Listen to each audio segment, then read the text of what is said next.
আশীর্বাদ করি, কামনা করি দাদা যেন সময় লাভ করতে পারে, তার সংসার যেন সুখী শান্তি লাভ।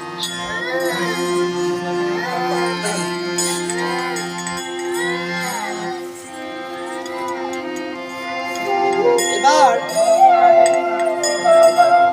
বলছে, ওরে সত্যি সত্যি রে,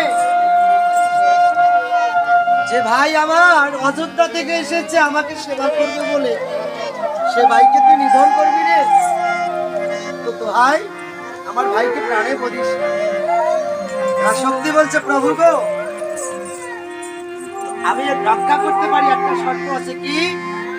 তুমি যদি দাপরে আমাকে তোমার ওই মোহন মুরালি বংশীদারি ত্রিভজঙ্গ রূপখান আমাকে দর্শন করাও, আমি তোমাকে তাহলে রক্ষা করতে পারি।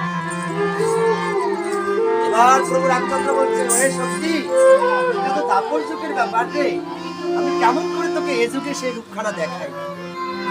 প্রভু তো তাহলে আমার পক্ষে সম্ভব নয়। আচ্ছা ঠিক আছে, তোর মানুষ কামনা পূর্ণ হবে। তাই কি করেছে? গরুর পাখিকে আহ্বান করেছে প্রভু আমার, যে তোমার পাখাদ্বয় দ্বারা এমন ভাবে আচ্ছাদন করো শুধু যেন শক্তিশালী আমাকে এই মোহন মুরালি রূপখানা দর্শন করতে পারে। তাই কি করেছে? পাখাদ্বয় দ্বারা এমন ভাবে আচ্ছাদন করেছে, শক্তিশালী প্রভুর সেই মোহন মুরালি বংশীধারী রূপখানা দর্শন করছে। একবার হরি বল দেন, নিতাই গৌর হরি বল, হরি বল, হরি বল, হরি বল, হরি বল।